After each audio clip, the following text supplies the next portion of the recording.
guys, this is Hatsmania. I'm coming to you with a new deck profile. I know I said I wasn't going to upload anything this week, but because of the fact that I am now done with the Yugituber summer qualifiers, um, I thought I'd just post this in advance just to show you guys what the heck I was playing. I got a lot of kudos for playing something a little bit innovative, a little bit different, and I had a lot of fun with this deck. My overall record was 4 wins, 3 losses.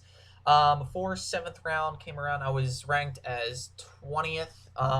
Unfortunately, I lost in the 7th round, which ended up sealing me out of the top 16. But it was pretty close. I had a lot of fun. I went up against a good range of decks, including Yang Zings. I went up against Yang Zings twice, Beals once, Cleese, um, and a couple of other things. I can't really remember all of them because it's been just so long.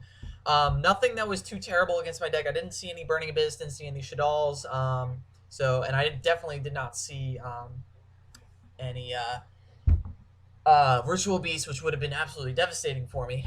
So I ended up having relatively good matchups. It was just a matter of drawing right and um, playing right in the end. So let's go over the deck profile. This is, of course, Volcanic UAs. So I've done this deck profile before, but might as well just show it to you guys again. 3 Rocket, 3 Scattershot, 3 Shell. It's the standard trio of Volcanics. 3 Firestorm Guards, 3 Midfielder, 3 Ace, 3 Signing Deal, 1 Rhoda. Rhoda was at 1 in this tournament, which it didn't really matter to me at all. Rhoda was fine in some situations, but quite honestly, I usually discard it for an effect. 2 MST and 1 Heavy Storm. Heavy Storm was at 1 in this format, and honestly, this card was super ridiculous. There was one match where I top decked it twice, and it ended up winning me the game because they had Imperial Iron Wall up or something. Yeah, Imperial Iron Wall up, and a bunch of cards face down that would have been a lot of bad news for me, and Heavy Storm really just helped me get my plays off, especially with reload and penalty box here. 1 Raigeki, I ended up siding this out quite a bit, actually. I went up against Yang Zings twice, so obviously this was not going to be good for me in that situation. I played 1 Temple of the Kings. I sided this out the most, probably. If I didn't play it the first round, I won the first round, this was definitely getting sided out. So, or if I felt like something was better, which was pretty much any given situation. 3 Magic Planner. This was absolutely ridiculous during the tournament. Just having 6 continuous traps in the main deck really, really helped me. 3 Penalty Box. Penalty Box was fantastic. Being able to search out Signing Deal, and even if I had a dead Signing Deal, I could always use it for Ace or some other card. 1 Reload. I mean, not 1 Reload. 3 Reload. Reload was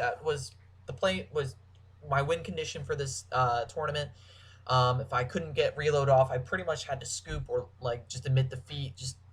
So Reload was absolutely crucial. 2 Magic Hats. This was really funny.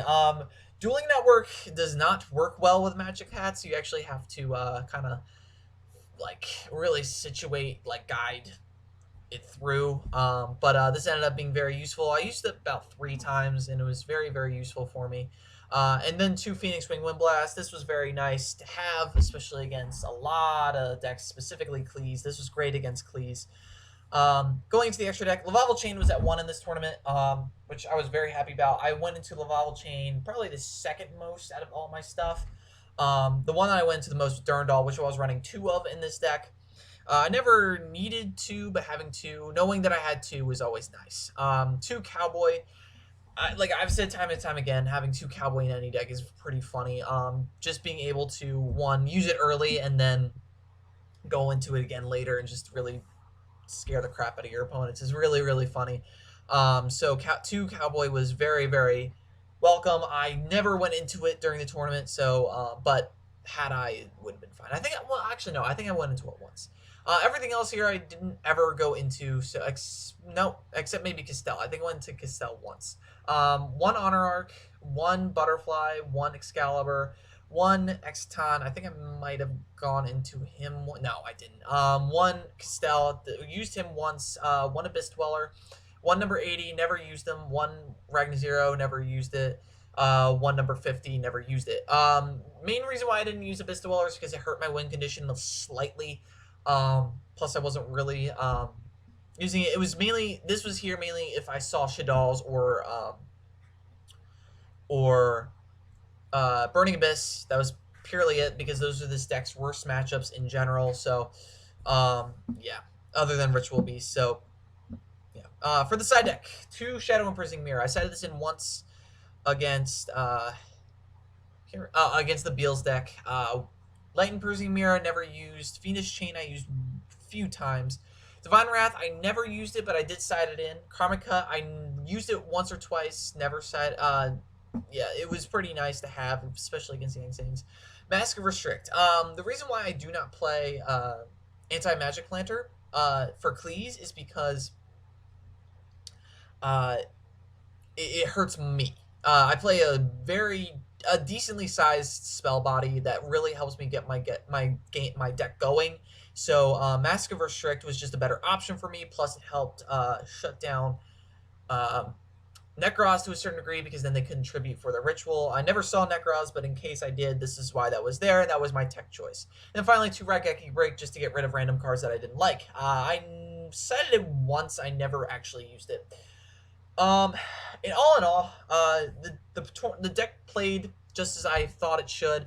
Obviously, there was going to be some consistency issues because you're mixing 2 archetypes that typically shouldn't mix. But it does work. Obviously, I won 4 out of my 7 matches in it, and I did win some games in the ones that I lost. So it wasn't like it was terribly inconsistent. It was just late game draw power. If I start off strong, I start off strong, but usually it just eats away at my hand, especially Ace. That was just the biggest problem that I encountered. But all in all, I was very, very happy with this deck, and I just wanted to thank Simo for letting me participate in this. And as always, guys, have a nice day.